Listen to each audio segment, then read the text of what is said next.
So for the past 3 months, I've been training in this home gym of mine, and I was really focusing on just increasing my strength, and I was doing a lot of the compound lifts to help with that. And that went really well. It helped me achieve my main goal, which was to essentially get back into an exercise routine of some sort and regain muscle and strength after taking a bit of an unplanned break. And the workouts I did were very familiar to me. They were movements that I've been doing for years and years and years, so it made it easy to get consistent and get back into the swing of things and make that progress. But now that's over, that 3 months is done, and it's time for a little bit of a change. For the past 10 years or so, my training has been more or less the same. I've been lifting weights, kind of training in the same style of a bodybuilder or a power lifter, and I love it, I really enjoy it, and I don't plan on stopping that. But I am 30 now, and I want to make sure that this body of mine is prepared for the years to come, which means basically I want to be strong, but I also want to be mobile and flexible. I don't want to be stiff. So for the next 3 months, I will be making a slight shift and adding in some mobility training while also trying to somewhat increase my overall athleticism. Now this sounds like a good plan in my head, but I have never actually trained like this before. Ever. I wasn't really into sports that much when I was younger, and my exercise abilities really lie in the gym with the whole picking things up, putting them back down. So this is all going to be a bit of a learning curve, and I'm going to have to learn some new movements and essentially learn to be okay with being bad at this for a while. So today I'll be going through what my training plan is looking like, and then I'm going to do a very small test just to see where I'm at, mainly with mobility, so that I can have something to compare back to at the end of these 3 months. But let's go.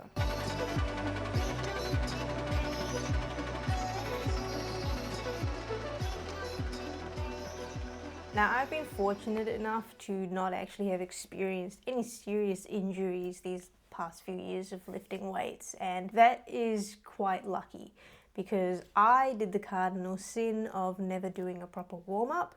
I usually just did 5 minutes of cardio, that may have been the treadmill or the exercise bike, and then I went into lifting weights straight away. Who knows, maybe those 5 minutes of cardio protected me, but I have been lucky. I've just had one issue, which has been a shoulder impingement. It happened very early on, but that hasn't really been a huge problem. It just flares up now and again. In fact, the biggest injury that I've even had was nothing to do with the gym. It was actually because of a car accident that happened last year.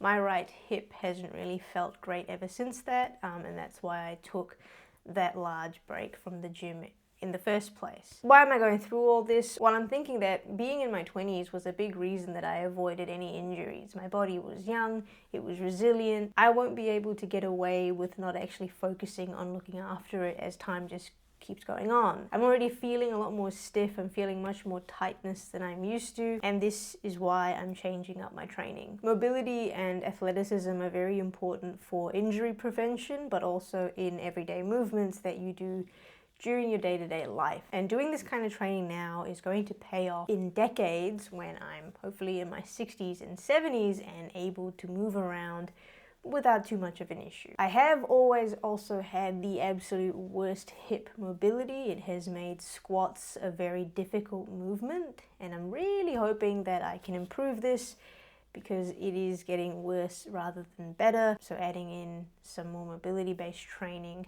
is hopefully going to help with this. Okay, so let's get into the plan. Now, because I'm new to this type of training, I am guessing there's going to be a bit of trial and error here, meaning this may change as I go, but this is the plan for now. It's still 4 days a week, and if you were watching any of my last videos in the last block that I did, it's the same kind of split, but there are a small number of change-ups here. So I am going to be adding the commercial gym back into the mix.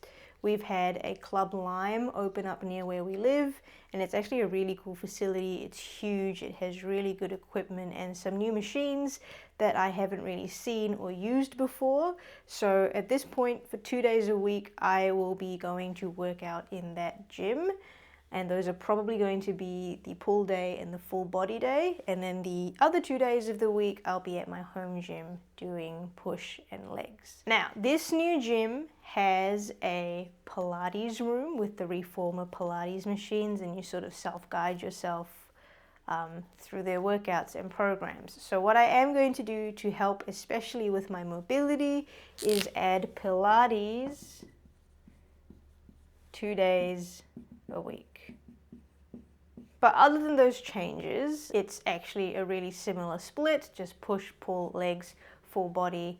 I'm just used to that and I find that easy to deal with, but I am moving away from doing all of those compound lifts. So there is more single arm, single leg exercises, but I am still keeping some of the compound movements. The weight will be decreased though, just to maintain strength as I move forward with this. There are similarities. I don't want to do a complete change up, but if you look at the push day, I've added things like the landmine press, which is a more single arm based movement. My pull day is quite different. We've got lying rows, gorilla rows, the lat pull down machine, which I can use machines now at the gym, and the legs, lunges, Bulgarian split squats, single leg deadlifts, step ups, and Nordic curls. These are all different from what I was doing previously, adding a little bit more dynamic movements into the mix because I was doing very isolating movements and I think that was making me really stiff. So I'm hoping with this leg day and the Pilates, my hip mobility will finally improve because that's been a sticking point for years. And then the full body day is actually a bit of a fun day at the gym.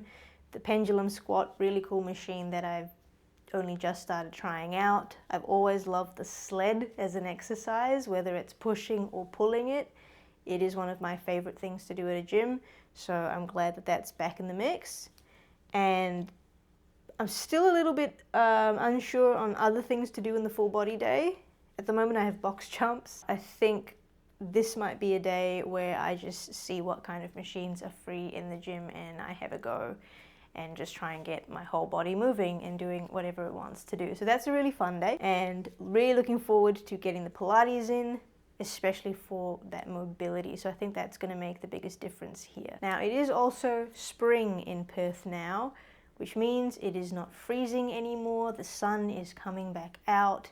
So I'm going to actually put that weighted vest back on and go for some walks. Again, aiming for a couple times a week. I think that'll really help with my cardio. I think that's the component that's been missing from my workouts for a while. Some cardio, so I'm going to ease back into that with walks. I'm not a runner or anything like that. I like walks and I like using the Stairmaster. So again, going back to a commercial gym, Stairmaster's there too. So we'll see how we go. This is aiming to be a really more well-balanced routine, and if it works out, I'll just continue doing it and make tweaks as I go.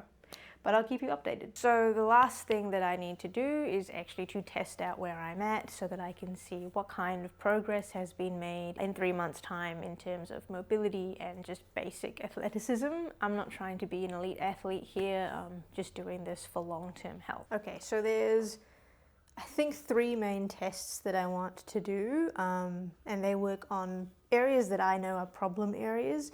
Mobility testing, there are so many things you can do to test it, and what you'll notice is today I'm going to do really basic tests because I'm not trying to train for a specific sport or anything like that. It's just really general. Now this, I believe, is called the shoulder reach test, and it tests shoulder mobility. Again, I'm not an expert in any of this. I've looked these up so that I can test for myself, and they are tests I've done in the past. So for the shoulder one, it is simply just reaching your hand, one of your hands over your head, the other hand comes in under, and the goal is to get them to grab each other and connect. So you can probably see this is a little bit tricky for me. My left shoulder is not liking this at all. I think ideally they're meant to be able to actually grab quite easily. So even with that, even though they're touching, that's good, but it's not great. So for that side, I'm going to want to improve the, I guess, ease at which my hands can grab each other. The other side is a bit of a joke. So I can't even, yeah, this is horrible. They can't even touch each other. That's bad. I need to really try and improve on that. I'm not surprised though, because this is the shoulder that had the impingement, and this has been my bad shoulder for as long as I can remember. The goal there over the, I want to say next 3 months, but it's going to be over the next few years, is to get them to touch and the other side to improve the ease with which they can grab. So that's just my basic shoulder test. So the next problem area is my hips, but really horrible hip mobility. So what I'm going to try and work on now is called the 90-90 hip mobility test. It's essentially just a movement. I'll put a video up of someone doing this properly. I think the goal is to be able to do this movement, and I know I'm at a stage where I can't quite yet. So we're going to see how bad it is at this point, and hopefully I'm on the road to doing it a little bit better in a few months' time with the aid of stretching and Pilates. That'll be a big help.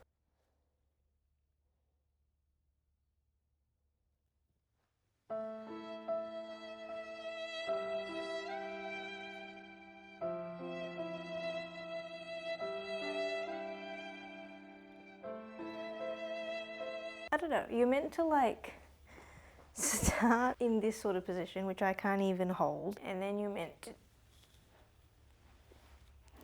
twist it. Oh.